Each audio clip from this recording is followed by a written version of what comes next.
하나님 말씀은 사도행전 8장입니다. 4절부터 25절. 4절 제가 읽겠습니다. 그 흩어진 사람들이 두루 다니며 복음의 말씀을 전할세 빌립이 사마리아 성에 내려가 그리스도를 백성에게 전파하니 무리가 빌립의 말도 듣고 행하는 표적도 보고 한 마음으로 그가 하는 말을 따르더라. 많은 사람에게 붙었던 더러운 귀신들이 크게 소리를 지르며 나가고 또 많은 중풍병자와 못 걷는 사람이 나으니 그 성에 큰 기쁨이 있더라. 그 성에 시몬이라 하는 사람이 전부터 있어 마술을 행하여 사마리아 백성을 놀라게 하며 자칭 큰 자라 하니 낮은 사람부터 높은 사람까지 다 따르며 이르되 이 사람은 크다 일컫는 하나님의 능력이라 하더라. 오랫동안 그 마술에 놀랐으므로 그들이 따르더니 빌립이 하나님 나라와 및 예수 그리스도의 이름에 관하여 전도함을 그들이 믿고 남녀가 다 세례를 받으니 시몬도 믿고 세례를 받은 후에 전심으로 빌립을 따라다니며 그 나타나는 표적과 그 능력을 보고 놀라니라. 14절입니다. 예루살렘에 있는 사도들이 사마리아도 하나님의 말씀을 받았다함을 듣고 베드로와 요한을 보내매 그들이 내려가서 그들을 위하여 성령 받기를 기도하니 이는 아직 한 사람에게도 성령 내리신 일이 없고 오직 주 예수의 이름으로 성령만 받을 뿐이더라.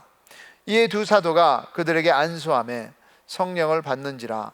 시몬이 사도들의 안수로 성령 받는 것을 보고 돈을 들여 이르되 이 권능을 내게도 주어 누구든지 내가 안수하는 사람은 성령을 받게 하여 주소서 하니 베드로가 내가 하나님의 선물을 돈 주고 살 줄로 생각하였으니 내 은과 내가 함께 망할지어다.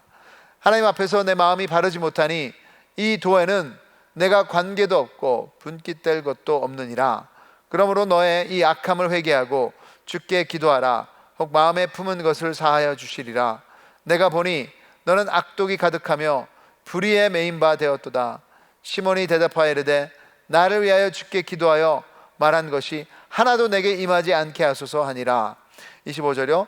두 사도가 주의 말씀을 증언하여 말한 후 예루살렘에서 돌아갈새 사마리아인의 여러 마을에서 복음을 전하니라. 아멘. 네, 앉으시죠. 기도 한번 하겠습니다.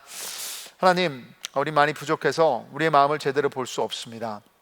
오직 하나님의 말씀이 거울이 돼서 우리의 진실한 마음을 보여주시옵소서. 그래서 성령님께 속삭이시는 말씀에 저희들이 아멘하며 또 결단할 수 있는 시간 되게 하여 주시옵소서. 예수님의 이름으로 기도드립니다. 아멘. 네, 저의 두 아들들 다 지금 각각 다르지만 크리스천 대학교를 다니고 있습니다.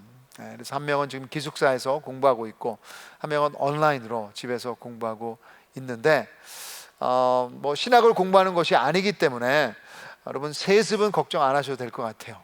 절대로 일어나지 않습니다. 한국말을 잘 못하니까요. 네. 그들의 신앙에 대해서 제가 완전히 안심할 수 있는 것은 아니지만 좋은 점은 아무래도 크리스천 대학교다 보니까 성경과 신앙에 대해서 훌륭한 교수님들이 있기 때문에 도전받을 수 있다는 것입니다. 그래서 가끔은 자기네들이 배우는 것에 대해서 저한테 질문도 하고 대화도 합니다. 지난주에는 우리 큰아들이 저한테 질문을 하는데 그러더라고요.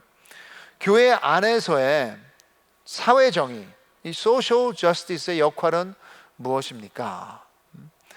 그리고 이것이 복음과 어떻게 연결되고 얼마만큼 중요하냐. 요즘 우리 사회를 봐도 이 사회정의 문제가 많이 드러나고 있습니다. 인종차별, 인신매매, 소수들의 인권 문제 등 이런 사회 문제들이 큰 이슈가 되고 있는데 그래서 아들과 대화를 하다가 제가 한 가지 얘기를 했습니다. 우리 교회는 이 초대교회, 이 성경에 나오는 교회의 이 본질을 따라야 된다.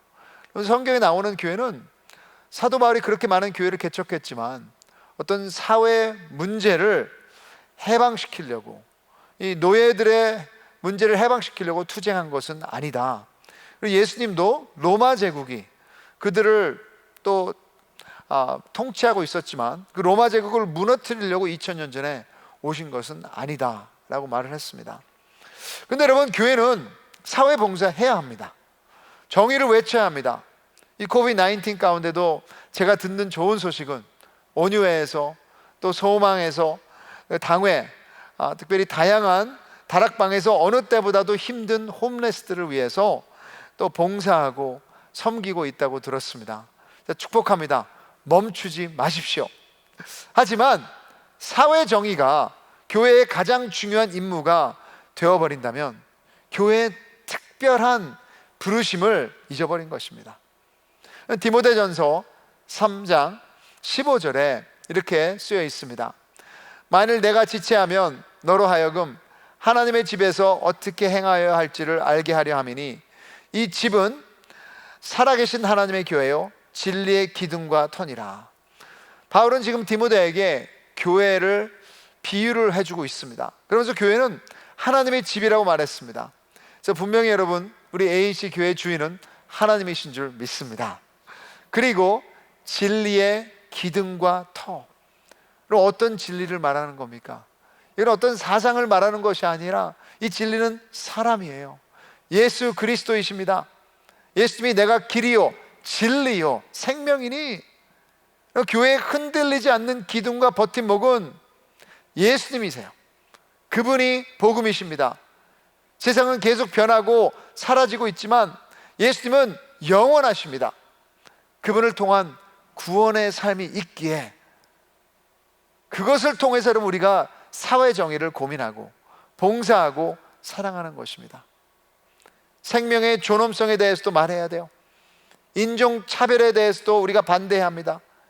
가난하고 힘없는 사람들을 존중하고 봉사해야 합니다. 하지만 우리 가장 중요한 임무는 복음으로 인한 구원입니다. 이것이 없이 아무리 여러분 지금 사회가 평등한 사회가 된들 하나님의 나라는 이 땅에 임하지 않을 것입니다. 우리의 목표는 그냥 이 땅의 정의가 아니에요. 하나님의 정의, 하나님의 나라, 하나님의 뜻이 먼저 이루어지기 위해 구원으로 이끄는 변화를 우선순위로 추구해야 합니다. 그래서 오늘 본문이 저는 너무나도 중요한 것 같아요. 매주마다 멈추지 않는 예수 공동체, 교회에 대해서 이 본질이 무엇인가를 보고 오고 있습니다. 사도행전 7장까지는 이 초대교회가 예루살렘에 있을 때 일들이었습니다. 그 안에서 부흥했고 유대인 크리스천들의 갈등도 그 안에서 있었던 갈등이에요. 하지만 지난번에 스데반 집사의 순교로 인해 이제 예루살렘 교회가 흩어지기 시작했습니다. 얼마나 안타까운 일입니까? 그렇죠 여러분, 이것은 너무나도 획기적인 모멘트가 됐어요. 저도 여러분 제 삶의 획기적인 모멘트라고 하면 아마도 한국에서 미국으로 이민 왔던 제가 11살 때 일이었을 것 같습니다. 그때 저의 세상이 다 바뀌어버렸어요. 저의 라이프 스타일이 바뀌어버렸습니다. 저의 관점이 바뀌어버렸습니다. 이 사도행전 8장이 그런 시간이에요. 순교로 인해서 뿔뿔이 흩어졌지만 오히려 이것이 하나님의 뜻을 이룰 수 있는 귀한 기회의 시간이 된 것입니다. 예수님께서는 교회에 주신 사명 지금도 변하지 않았습니다. 사도행전 1장 8절입니다. 우리 같이 한번 읽어보실까요? 시작. 오직 성령이 너에게 임하시면 너희가 권능을 받고 예루살렘과 온 유대와 사마리아와 땅끝까지 이르러 내 증인이 되리라 하셨느니라. 예루살렘 교회는 7장까지 아직 이 사명을 감당하지 않았기에 스데반 집사의 순교가 오히려 순종의 기회가 된 것입니다. 우리 ANC도 진짜 기억해야 합니다. 우리만을 위해서 존재해서는 안 됩니다. 이 코비드-19 가운데 정말 피하고 싶은 상황이에요. 좀 힘들기도 하고 어렵기도 합니다. 문제가 되기도 해요. 하지만 혹시 이것이 이 코비드-19의 시간이 교회의 사명을 더 감당하게 할 수 있는 기회가 되는 것은 아닐까요? 그렇게 여러분 만들어야 됩니다. 진정으로 하나님께 주신 사명, 어느 때보다도 이 기회를 통해서 더 우리가 감당해야 될 줄 믿습니다. 사도행전도 8장까지는 7장까지는 예루살렘 안에서 있었던 일들이지만 이제 8장부터는 예루살렘에 있었던 크리스천들이 유대와 사마리아로 흩어져서 복음을 전하며 구원의 역사를 일으켰던 일들을 기록하게 됩니다. 구원의 역사 뭡니까? 구원의 역사는 돌이킴의 역사예요. 회복의 역사예요. 다른 말로 변화의 역사입니다. 그래서 이것을 구원을 다른 말로 하면 회심이라고 얘기할 수 있어요. 회심을 한자로 보니까 돌아올 회, 마음심. 그래서 구원이란 건 결국 여러분 마음이 돌아서서 진정으로 변한다는 것입니다. 그래서 리처드 백스터라는 청교도 목사님은 회심에 대해서 이렇게 얘기했습니다. 회심이란 한 인간에게 있어서 한두 가지 또는 수십 가지가 변화되는 것이 아니라 한 인간의 영혼 전체, 그의 생각, 감정, 행실 등 그의 삶 전체의 방향과 성향이 변화되는 것을 의미한다라고 얘기했습니다. 그래서 오늘 빌리 집사가 지금 사마리아 사역에 복음을 전하고 있어요. 여러분, 이것은 그냥 복음 전하는 것이 아니라 진정으로 변화를 가져왔습니다. 이 구원의 역사, 그 구원의 역사가 일으키는 변화가 무엇인지 우리 함께 보도록 하겠습니다. 그래서 첫째로, 구원은 우리의 매일의 삶이 복음의 역사가 되게 하는 변화를 줍니다. 여러분, 4절 한번 보십시오. 4절에 그 흩어진 사람들이 두루 다니며 복음의 말씀을 전할세. 흩어진 사람들이 누구입니까? 여기에 대한 보충 설명이 8장 1절에 나오고 있습니다. 8장 1절에 보시면 그날에 예루살렘에 있는 교회에 큰 박해가 있어 사도 외에는 다 유대와 사마리아 모든 땅으로 흩어지니라.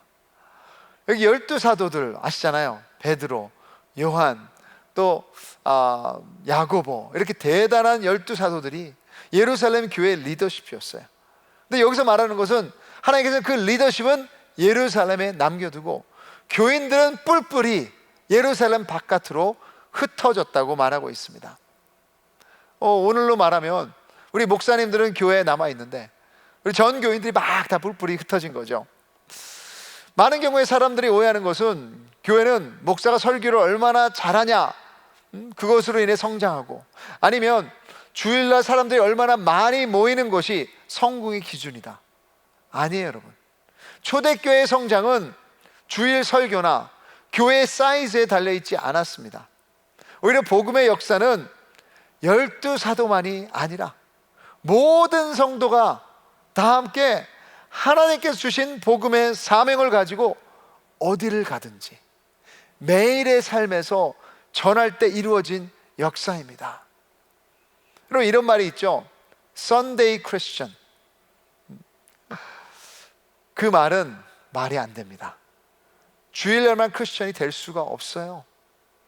우리는 어디를 가든 나의 아젠다가 아니라 복음의 아젠다로 관계를 맺고 일을 하고 전도의 삶을 살아가는 것이 구원의 삶인 것입니다. 여러분, 4절에 보십시오. 4절에 보시면 복음을 전할세. 다른 말로 하면 전도했다는 거예요. 그들이 뿔뿔이 흩어져서 더 큰 집을 내가 어떻게 살 수 있을까 고민한 것이 아니라, 뿔뿔이 흩어져서 직장을 먼저 찾았던 것이 아니라, 그 사람은 흩어져서 전도했다는 말입니다. 좋은 소식을 전하다는 뜻이에요.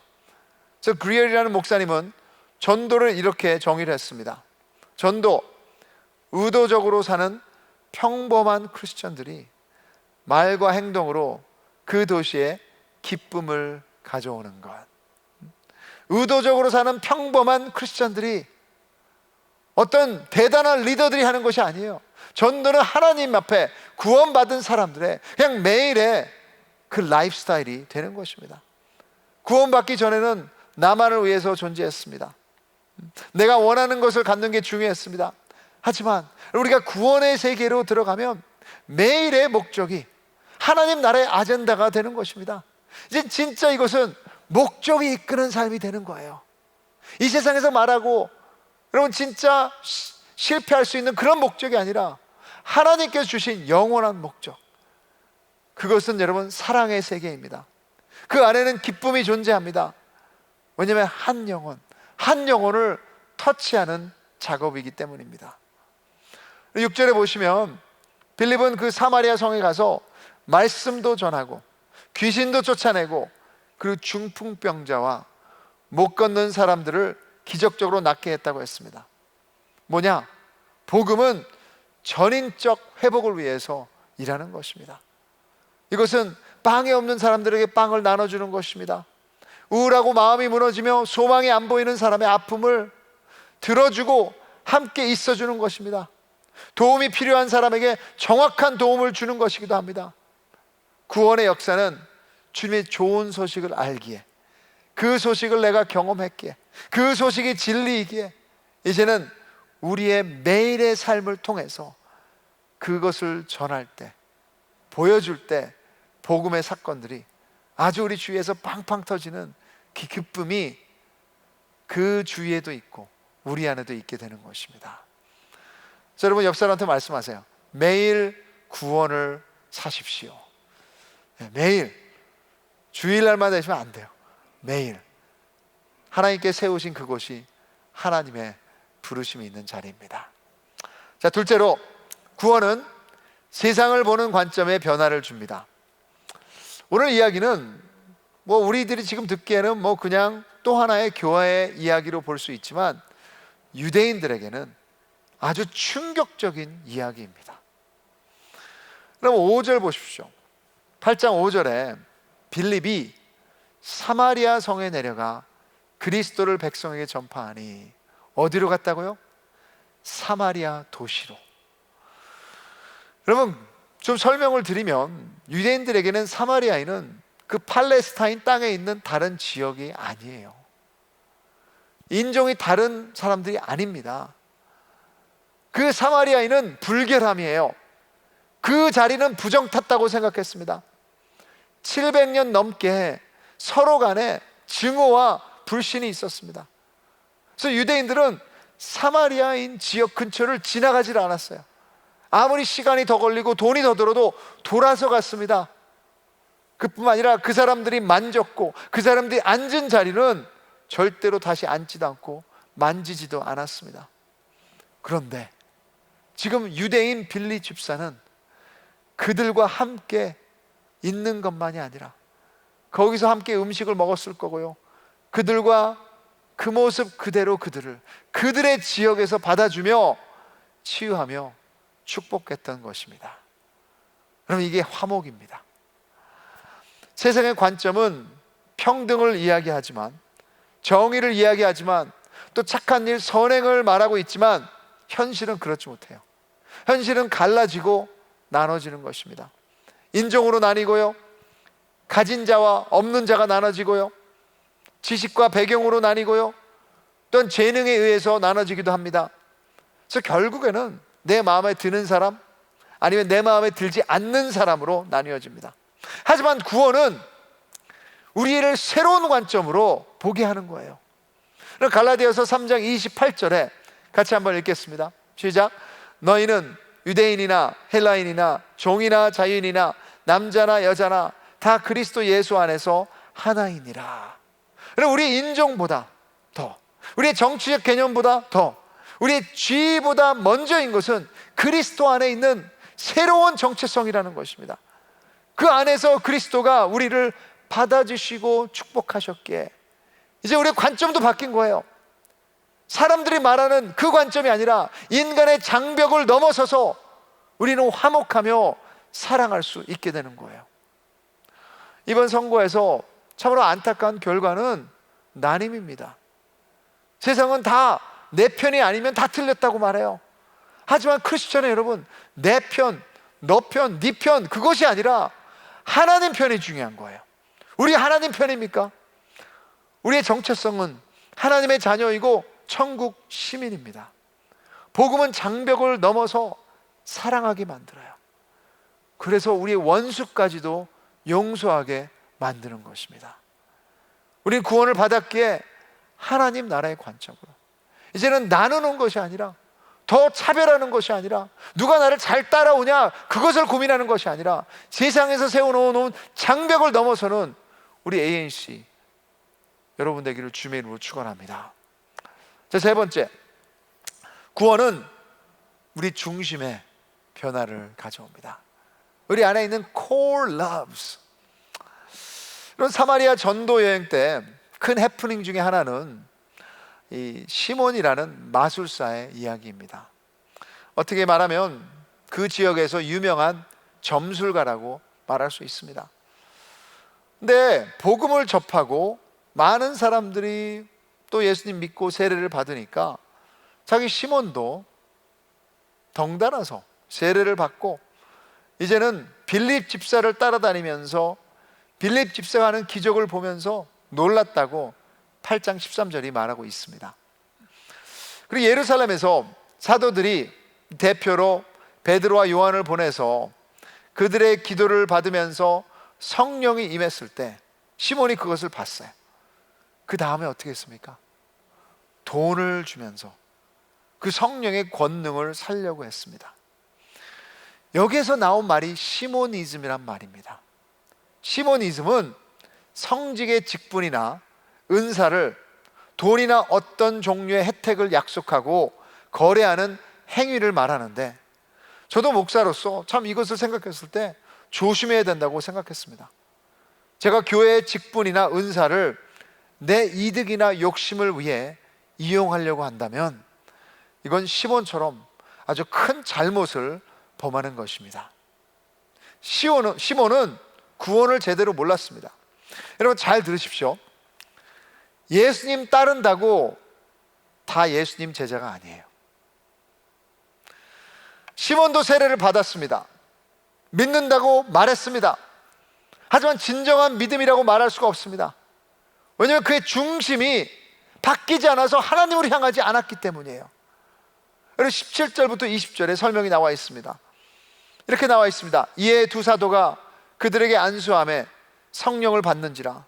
시몬이 사도들의 안수로 성령 받는 것을 보고 돈을 들여 이르되 이 권능을 내게도 주어 누구든지 내가 안수하는 사람은 성령을 받게 하여 주소서 하니, 베드로가 이르되 네가 하나님의 선물을 돈 주고 살 줄로 생각하였으니 네 은과 함께 망할지어다. 저는 지식은 있었다고 생각합니다. 그러니까 예수님은 십자가에 못 박히셨구나, 예수님은 이제 부활하셨구나, 어느 정도 지식적으로 알았어요. 하지만 예수님이 그의 구원자, 구세주가 되지는 않았습니다. 왜냐하면 중심이 변하지를 않았어요. 그의 중심에는 아직도 자신이 자신의 구세주에게 하나님의 선물을 이용해서 자신의 능력을 키우려고 했던 것입니다. 이렇게 말할 수 있는 것 같아요. 시몬이 믿었던 복음은 예수님 더하기 능력이에요. 예수님 더하기 권력입니다. 이 권력을 얻기 위한 도구를 예수님을 사용한 거예요. 여러분, 이것은 가짜입니다. 예수님 더하기 무엇이든 그것은 가짜 복음이에요. 우리 주위에서도 볼 수 있는 것 같아요. 예수님 믿으면 진짜 돈 잘 벌 거예요. 예수님 믿으면 일이 다 잘 될 거예요. 예수님 믿으면 비즈니스가 더 잘 될 거예요. 예수님 믿으면 이제 건강할 거예요. 예수님 믿으면 명예를 더 가질 거예요. 예수님 믿으면 자식들이 잘 되고 좋은 대학 들어갈 거예요. 여러분, 이 복음은 가짜예요. 예수님 우리 삶의 주인이 아니면 다른 자리는 원하지 않습니다. 이용당하는 것을 원하지 않으세요. 절대로 이용당하지 않으실 것입니다. 왜냐하면 우리는 실망할 거니까. 그렇게 된다면 구원은 우리의 중심이 모두 그분께로 향하는 것입니다. 그래요, 완전한 크리스찬은 없습니다. 지난주에도 죄를 졌고 아마 다음 주에도 죄를 질 것입니다. 실수할 것입니다. 하지만 하나님이 우리 중심에 계신다면 다시 한번 복음을 기억하고 우리는 회개하고 십자가로 달려갈 것입니다. 그것만이 진정 하나님을 이용하는 방법이 아니라 구원의 삶으로 살아가는 거예요. 우리의 중심이 변화되는 것입니다. 마지막으로 구원은 은혜로 사는 변화를 가져옵니다. 한 흑인 목사님이 교인들에게 당신이 어떻게 진짜 크리스천인지 알 수 있을까요? 교인들이 목사님, 내가 이 교회를 오래 다녔습니다. 얼마나 오래 나왔는데 그렇기 때문에 저는 진짜 크리스천입니다. 그랬더니 이 목사님께서 우리 교회 본당 안에 있는 의자들을 보십시오. 저 의자들도 교회 시작할 때부터 못에 박혀서 여기로 계속 남아 있습니다. 그런데 저 의자들은 크리스찬이 아닙니다. 구원은 겉으로 드러난 것으로 말할 수 없어요. 우리의 행위가 아니에요. 그것이 여러분 우리 구원을 가져오는 것이 아니에요. 오직 성령의 역사가 우리 마음 가운데 있어야 되는 것입니다. 나의 노력이 아니라, 나의 열심이 아니라, 어떤 바쁘게 해서 뭘 많이 열심을 내는 것이 아니라 성령 하나님의 내면의 역사라고 말하는 것입니다. 8장 20절에 보면 구원은 하나님의 선물이라고 그랬어요. 공짜죠. 더 나아가서 8장 22절에 보시면 그러므로 너의 이 악함을 회개하고 주께 기도하라. 혹 마음에 품은 것을 사하여 주시리라. 우리의 죄를 회개하는 것입니다. 다른 것을 해서 구원받는 것이 아니라 나로 묶여있는 사고방식을 고백하는 것입니다. 내가 우선이라고 여기고 나를 위해서 살았던 삶을 내려놓고 오직 예수 그리스도께 우리의 마음을 사로잡혀 그분의 은혜 안에 살아가는 것이 구원의 삶인 거예요. 그래서 종교개혁의 리더 마르틴 루터는 이렇게 고백했습니다. 그럼 이 의의를 얻기 위해 우리가 할 일이 아무것도 없는 것입니까? 네, 전혀 없습니다. 이 의로움은 우리가 무엇을 하는 것, 듣는 것, 아는 것에서 오는 것이 아니라 예수님께서 우리의 심판자가 아니라 우리의 지혜, 우리의 의로움, 우리의 거룩과 우리의 구원이 되시러 하나님 우편으로 가신 사실만을 알고 믿는 데서 오는 것입니다. 여러분, 종교는 이렇게 말해요. 이것 해야 된다, 저것 해야 된다, 더 열심히 살아야 된다. 그래서 우리에게 짐을 더해 줍니다. 하지만 복음은 예수님이 나를 위해 이미 이루신 희생을 감사하며 이제는 그분의 은혜를 받고 그것을 누리는 삶인 거예요. 이것이 여러분 어메이징 그레이스 안에서 모든 것이 변화되는 구원의 삶인 것입니다. 그래서 여러분도 진정으로 구원받은 자로서 이 코비드-19 가운데 하나님께서 부르신 그 자리에서 살아가시는 여러분 되기를 주님의 이름으로 축원합니다. 오늘도 한국의 초대교회에 대한 이야기를 하나 말씀드렸으면 좋겠습니다. 선교지에 가면 그 문제 중에 하나가 라이스 크리스천이라고 말을 합니다. 근데 한국 초대교회 모습에도 그것이 있었습니다. 쌀 교인들. 쌀 교인은 가난한 사람들이 교회 가면 먹을 것 준다 말을 듣고 찾아오는 경우를 말하는 것입니다. 이들은 교회에서 나누어 주는 물질에만 관심을 두었고 예배나 설교에는 관심이 없었습니다. 이런 교인들은 현실 문제를 해결하기 위해 교회에 출석하다가 문제가 해결됐거나 반대로 해결해 주지 못하면 미련 없이 교회를 떠나는 거예요. 그래서 한 번은 전주에서 1년 동안 이제 교회를 잘 참석했던 장사꾼이 있었는데 선교사님들 감동을 받았어요. 와, 진짜 주일날 교회를 잘 오는구나. 그런데 1년이 지난 후에 선교사님에게 와서 $10를 달라고 했다고 합니다. 그래서 그 이유는 주일 예배에 빠지지 않고 나온 대가를 계산해 달라는 것이었습니다. 그 선교사님이 실망하셨다고 말했습니다. 또 1892년 인천에서도 감리교 선교사가 감리교 교회를 개척했는데 너무나도 교인들이 안 보이는 거예요. 그래서 참 고민을 하고 있는데 한 이명숙이라는 여자분이 선교사님을 도와준다 그러면서 아이디어를 냈습니다. 뭐냐면 개를 만드세요. 그런 소문을 냈더니 진짜 개를 위해 50명의 교인이 모여졌습니다. 그래서 갯날은 당연히 주일이고요. 네. 그리고 개도 예배당에서 했었고요. 그 선교사님은 어떻게든 50명이 모였으니까 매주일 예배당에서 돈에만 관심이 있는 개꾼 교인들에게 설교를 하셨습니다. 근데 뭐 지금도 그렇지만 교회에서 개하면 잘 되는 케이스가 없어요. 항상 개는 깨집니다. 결국 한 명이 돈을 챙겨서 도망쳤습니다. 그래서 개가 깨졌어요. 그때 개꾼 교인들이 교회를 떠나고 교회에 대한 평판도 안 좋아져서 선교사님이 참 걱정하기 시작했어요. 근데 개가 깨진 다음 주일 기대하지 않던 개꾼 교인 둘이 예배당에 찾아왔습니다. 그 선교사님은 돈을 달라고 갚아달라고 하는 줄 알고 참 걱정을 했는데 그들이 이렇게 말했습니다. 그동안 예배당에서 들은 말씀이 좋아서 왔습니다. 계속 나와도 되는 것이죠. 그 설교, 복음의 말씀, 씨앗이 거기에 내리기 시작한 것입니다.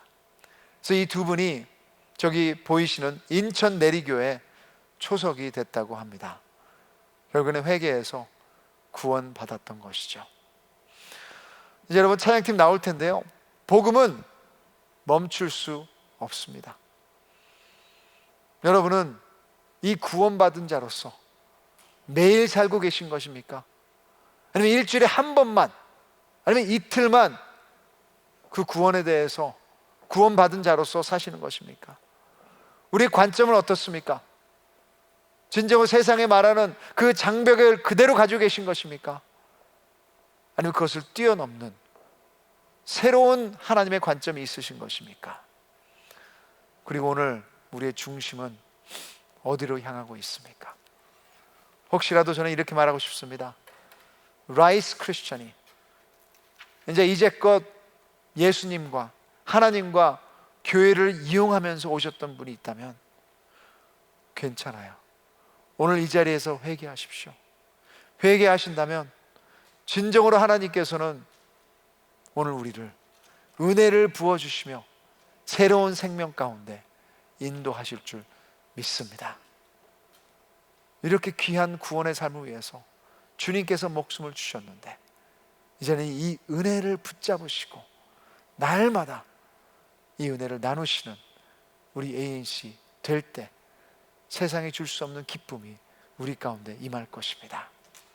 같이 일어나실 수 있는 분 일어나셔서 우리 찬양으로 주님 앞에 나가겠습니다.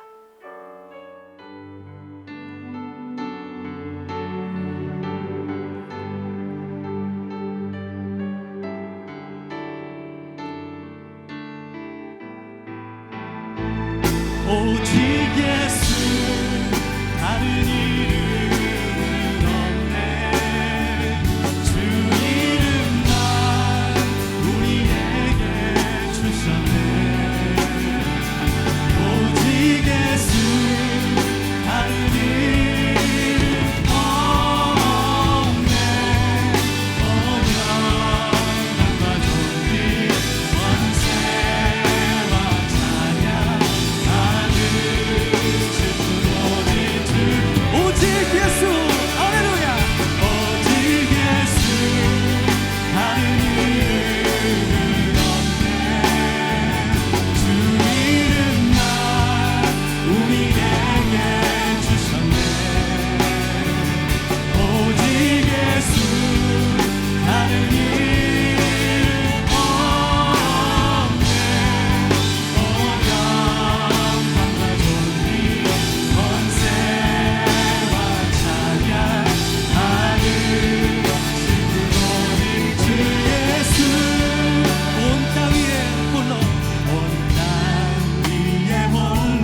기도하겠습니다. 하나님 아버지, 우리의 중심을 살핍니다. 전쟁 우리 중심에 이 오직 주님이 되신 예수 말고 다른 주인이 그 자리를 차지하고 있다면, 그래서 예수님을 이용하고 사용하고 내 마음대로 안 됐을 때 실망하고 분노하고 파괴하고 도망친 부분이 있다면 오늘 시간 주님 앞에 회개합니다. 주님 용서하여 주시옵소서. 진정으로 우리가 그런 복음의 이해가 없이 왔다 해도 오늘 이 시간에 우리가 죄인임을 고백하면 예수님은 우리의 죄를 사해 주실 줄 믿습니다. 그 하나님의 선물 받게 하여 주시고, 이 코비드-19 가운데도 주님, 매일매일 필요한 것은 하나님의 은혜입니다. 구원받은 자는 벌써 그 하나님의 은혜가 임한 줄 믿습니다. 성령 하나님이 계시니 이제 내 아젠다를 사는 사람이 아니라 오직 예수 그리스도의 복음을 위해서 가정에서, 직장에서 이웃들에게 주님의 관점으로 그들을 바라보며 축복할 수 있도록 도와주시옵소서. 특별히 주님, 우리 ANC 우리만의 교회로 남지를 원치 않습니다. 하나님의 교회 되기 원합니다. 예수 그리스도 진실이신 그 예수 그리스도의 복음을 전하는 교회가 되기를 원합니다. 우리를 사용하여 주시고 이 코비드-19 가운데 어느 때보다도 우리 예수 그리스도의 교회에 대한 사명을 잘 감당할 수 있도록 도와주시옵소서. 특별히 주님, 상황이 어렵고 힘들어서 지금 무너진 마음들이 있다면 주님의 복음으로 세워주시고 오직 예수, 오직 예수, 예수님 안에 우리의 필요한 모든 복이 있다는 것을 믿게 하여 주시옵소서. 오늘도 주님께 주신 물질 감사하며 주님 앞에 드리고 우리의 삶을 드립니다. 진정으로 영광 받아 주시옵소서. 이제는 십자가에 못 박히신 주 예수 그리스도의 은혜와 하나님 아버지의 크고 크신 사랑하심과 성령이 역사하시고 오늘 마음과 이 공간 가운데 위로하심이 진정으로 주님, 다시 한번 이 코비드-19 가운데 구원을 받은 자로서 매일마다 살아가기를 결단하는 모든 성도님들의 그 머리 위에, 매일의 삶 위에, 그리고 주님께서 이 시대에 또 부르신 ANC 교회 머리 위에, 주님 사랑하는 우리 가족들 머리 위에 이제부터 영원까지 항상 함께 있을지어다. 아멘.